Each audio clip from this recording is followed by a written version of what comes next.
Hello, lovelies. I'm quickly jumping in here before the start of today's episode to bring you all a super exciting announcement. On the 21st and 22nd of September this year, 2024, I am going to be attending CrimeCon UK in London, which is partnered by True Crime.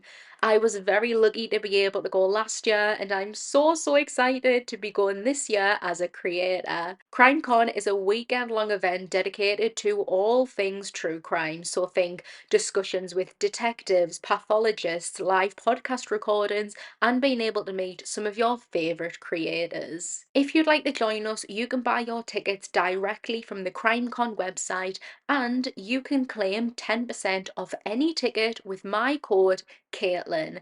That is CAITLYN, all in capital letters. I have popped a direct link to the website in the link tree, which you can find in the description of this episode. I'm so excited to see you there.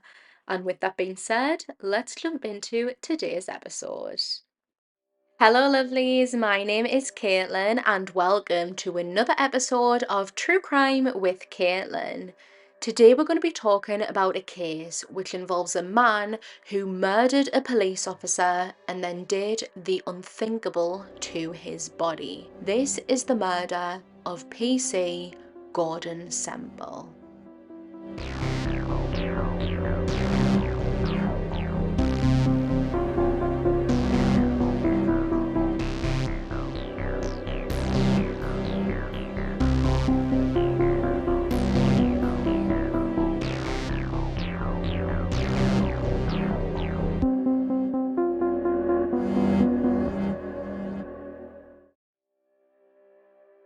Today's case takes place in April 2016. The residents of Peabody Trust, Southwark Street Estate, London, were beginning to notice a foul odour coming from a neighbour's flat. The caretaker of the building had noticed the smell initially when it was still quite faint, and he used some bubblegum scented air freshener to try and get rid of the smell. However, as the days went on, the odour was getting worse. A neighbour named Steve Harris joined the caretaker to the flat that they believed the smell was coming from. They lifted open the letterbox and the pungent odour attacked their noses. The caretaker looked to Steve saying, quote, "Do you know what it smells like? It smells like a dead body." No one had recalled seeing the occupant of the flat recently, and they worried that he could be dead inside. The caretaker and Stephen knocked on the door but got no answer, and so the caretaker said he was going to call the police. Shortly afterwards, while having a cigarette, Steve noticed a light turning on outside of the smelly flat. This light indicating that the person inside had switched their heating on. Confused because he had just knocked on that door and got ignored, he went back to investigate and speak to the man inside. This was 49-year-old Stefano Brizzi. Stefano Brizzi was born on the 26th of June 1966. He was the youngest of 3 children grown up in the Tuscany region of Italy. His parents were extremely religious. He and his siblings were raised as devoted Catholics. At age 15, Stefano realised that he was gay, and he would be described as being haunted by his homosexuality. Again, his parents were extremely religious. They would have never accepted a gay son, and at the time, the Catholic religion opposed homosexuality, making Stefano believe that he was living in sin, or even that Satan was inside of him. Stefano was an extremely intelligent man. He attended the University of Florence, where he graduated with 2 degrees in philosophy and language. He would go on to work as a social worker for a bit and eventually a computer programmer. He concealed his sexuality from his friends, his family, anyone who knew him personally, but he was still very much involved within his local gay scene, meeting up for sex and having sex parties, all that jazz. Stefano was very interested in sadism and BDSM, etc. At age 42, he would be diagnosed with both HIV, which is commonly transmitted during unprotected sex, mostly by men, and hepatitis C. Hepatitis C is transmitted when someone comes into contact with blood from another infected person, commonly from sharing needles or other instruments when using drugs. These diagnoses brought a lot of shame and embarrassment to Stefano. He decided that it was time for a change. He was going to have a clean slate and start again, and this is how he ended up taking the leap and moving over to London in 2012. The lifestyle and culture in London was like nothing Stefano had ever experienced. It was so diverse and accepting. Stefano felt like he could really blossom here and become the person he was always meant to be. He no longer had to hide away a part of himself. He could be openly gay and just live without having his religious parents breathing down his neck. Stefano felt almost liberated. Here was his chance to truly start fresh. Being the intelligent man that he was, it didn't take him long to secure a well-paying job. He began working for Morgan Stanley, which is like a big bank. He worked as an IT consultant and a web developer, earning £70,000 a year. With inflation, that'd be over £95,000 a year now. He was really living the fast life, working his backside off and partying hard. It would be through all this partying that Stefano began experimenting with all different types of drugs. GHB, which when taken in small doses can make the person feel relaxed, euphoric, more social, and increase their sex drive. He was also using poppers, which can increase sensitivity and relax muscles. Poppers are commonly used during sex as it relaxes the muscles around the anus and can make anal sex more pleasurable. Alongside these, Stefano was abusing alcohol and all sorts of different heavy drugs, which resulted in him developing an addiction to crystal meth. At a point, Stefano recognised he was in the clutch of addiction and he didn't want to be. He reached out for help, attending a support group, and for a short while he was making progress. During one of these sessions, he held a symbolic funeral for his addiction. He crafted a coffin and actually buried it, stating that this was him burying his addiction, he was going to move on, and he was ready to start a new life. However, crystal meth is one of the hardest addictions to overcome, and sadly, like so many others, Stefano became swallowed by his addiction. His visits to the support group became sporadic, and when he did pop in now and then, he would be sporting merch from his new favourite TV show, Breaking Bad. I've personally never watched it, but the gist of this show, I think, is it's following a man who was once a science teacher, but he's not teaching science anymore. He's starting his new meth making business. I don't know if watching this show may have triggered Stefano or made him crave the drug again. However, this show does become relevant later, which is why I'm mentioning it now. In 2015, Stefano reached rock bottom. He'd lost his job at Morgan Stanley because he was so consumed by his addiction that came before everything else. He began to isolate himself, becoming a recluse. He sparsely left his flat, and when he did, it would be in the middle of the night. His flat, which was once nicely decorated and clean, became messy and dirty. His curtains were always closed, allowing no light or fresh air inside. Stefano would spend all of his time getting high as a kite on crystal meth and binge watching Breaking Bad. The only social interaction that he got would be from men on the app Grindr.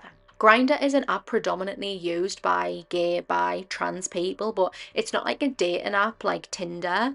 I believe that Grindr is more like an app that people use to find other people to have one night stands with. I don't think it's like a dating app. Stefano would connect with men on there and he would invite them over to his flat for chemsex parties. Chemsex parties are exactly what they say on the tin. It's a sex party where everyone involved uses an array of different drugs. This includes ketamine, which apparently minimises your gag reflex, and crystal meth, which keeps you awake, alert, and makes you want to have a lot of sex. So Stefano would host these parties pretty often, a couple of times a week, and they can last anywhere from a few hours to a few days.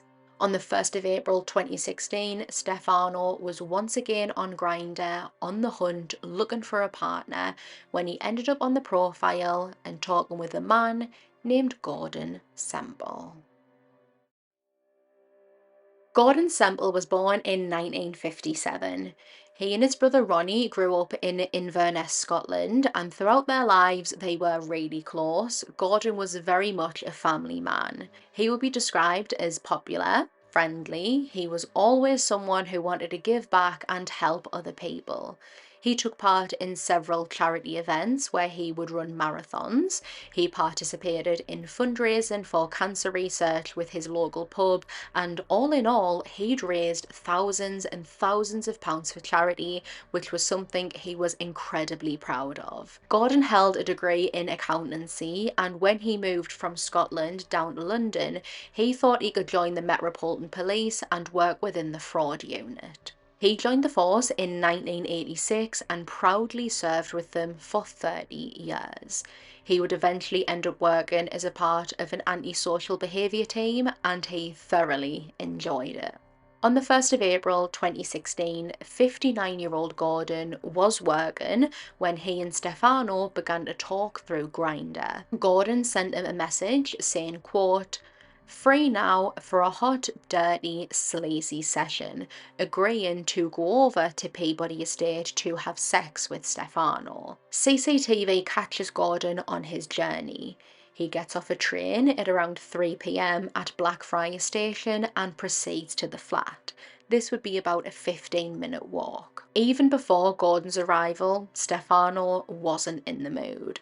He was sleep deprived, having been up for however many nights getting high, and he had been stood up from another man on Grindr, so he was already very irritable. When Gordon arrived at the flat, Stefano was disappointed because he considered Gordon unattractive, saying that he was ugly and that he was fat.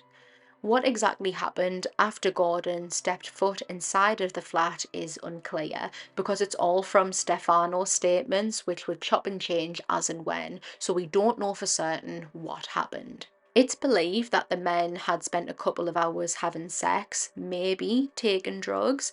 They definitely had been continuously trying to get more men over the flat to join them, and after a couple of hours, they got a bite. A man who hasn't been named arrived to Peabody Estate Trust around 7 p.m. He buzzed on Stefano's flat number and waited to be let inside, but he wasn't. Stefano came on the intercom and basically shooed the man away, telling him, quote, "We're having a situation here. Someone fell ill, but we're taking care of it, so our party is cancelled." It's highly believed that by this point, Stefano Brizzi has murdered Gordon Semple under 4 hours after arriving to his flat. At around this time, Gordon's partner of 25 years, Gary Meeks, was grown concerned. He and Gordon had planned to meet up at a pub in Dartford after Gordon finished work, but he didn't show, which was odd. There was no reason for Gordon not to show. The men lived together in Kent and they had a seemingly happy relationship. Even that morning, Gordon and Gary had planned out their tea for the night and what they were going to watch on the TV. They were going to eat shepherd's pie while watching a reality show that they had recorded. Of course, Gary was unaware that Gordon was meeting other men behind his back. Gary sat in the pub and he waited, checking his watch, and waited some more. He tried calling Gordon, but every single one of the 20 calls made within an hour and a half went unanswered. Gary Meeks would report Gordon missing the next morning, and an extensive investigation ensued. So, taking us right back to the start of the episode, it was on the 4th of April 2016 when the caretaker of Peabody Estate Flats and Steve Harris went to Stefano's door because of the foul odour radiating from his flat. This is Steve Harris in the Britain's Most Evil Killer series, relaying what happened on that day and him confronting Stefano.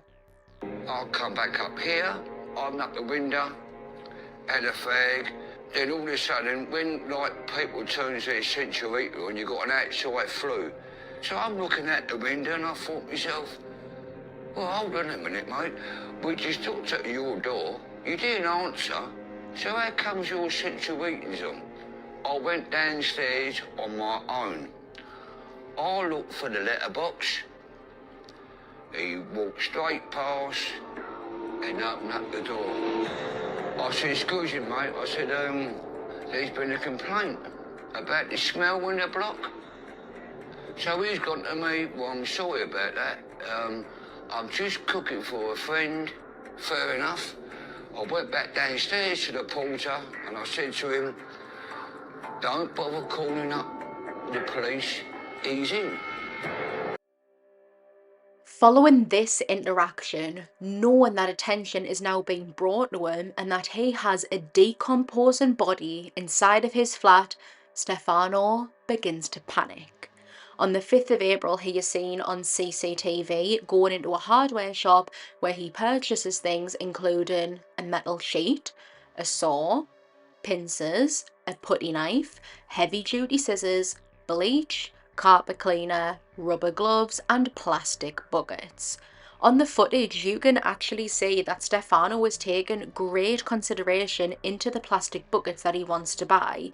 He's looking at how thick they are, how heavy it is. At one point, he even puts his own head and shoulders into the bucket to measure how big it is, what can fit inside. I have posted a screenshot of this on the podcast's Instagram at TrueCrimeCaitlyn Pod, where you can go ahead and look at them. After making these purchases, Stefano rushes home and using his new tools, he begins to dismember the body of Gordon Semple. Using the saw, Stefano decapitates Gordon and then removes his limbs one by one. Then, taking inspiration from the second episode of the first season of his favourite show, Breaking Bad, Stefano places some of Gordon's limbs inside of his bath, which he has filled with acid. He was attempting to dissolve Gordon's body just as he had watched on the telly. The dissolving was happening a lot slower than Stefano had anticipated, and now, knowing that people can smell Gordon's body, he begins trying to dispose of him in other ways. On the 7th of April, Stephen Harris and his brother Martin go to confront Stefano once again. The smell isn't going away, it's getting worse, and it's almost unbearable. Stefano gives the same excuse as he had beforehand, that the smell is just from cooking, but this time Steve isn't having it and he calls 999. I'm not sure what he said to the dispatcher, but an ambulance was sent to the address. The paramedics who arrived described the smell as rotten flesh and they contacted the police. Two female officers, PC Savage and PC Edwards, arrive at the Peabody Estate flats and knock on Stefano's door. He answered, opening the door, and was very clearly high as a kite. He was wearing only a pair of pink Speedos and some black aviator sunglasses. The overpowering smell of chemicals mixed with the odour of rotten meat poured from the door as Stefano opened it. The officers didn't even have to say anything to Stefano before he blurted out, quote, "I've killed a police officer. Satan told me to do it. I told Satan I would do it at the first opportunity." This, coming out of nowhere, shocked the police officers, and right off the bat they thought, is he even telling the truth? Does he know what he's going on about? He was very obviously not in a clear headspace at that very moment. He continues on, saying, quote, "I've cut him up. I've dismembered him." He went on to say that he believed that the man was called Lee and that they had met on Grindr. It wasn't until after the murder, when he was rummaging through this man's possessions, that he found his police badge, which had his actual name on, which was Gordon Semple. The officers called for backup and began doing a cursory search around the small flat. It would be inside of the bathroom that PC Savage discovered the bathtub, which was filled with what we know is acid along with body parts. She would actually stick her hand into the bath and later needed medical attention for the chemical burns that she got on her wrist. She peered into a black bin bag also found inside of the bathroom, turned to PC Edwards and said, quote, "There's a carcass in the bag." Stefano Brizzi is then arrested on suspicion of murder and taken to Lewisham Police Station. What was found inside of the flat would be described as surreal. Mounds of flesh, fat, bones and body parts were found scattered all around the flat inside of bins, bags and buckets. This included a pelvis, part of Gordon's head, a hand and part of a spine.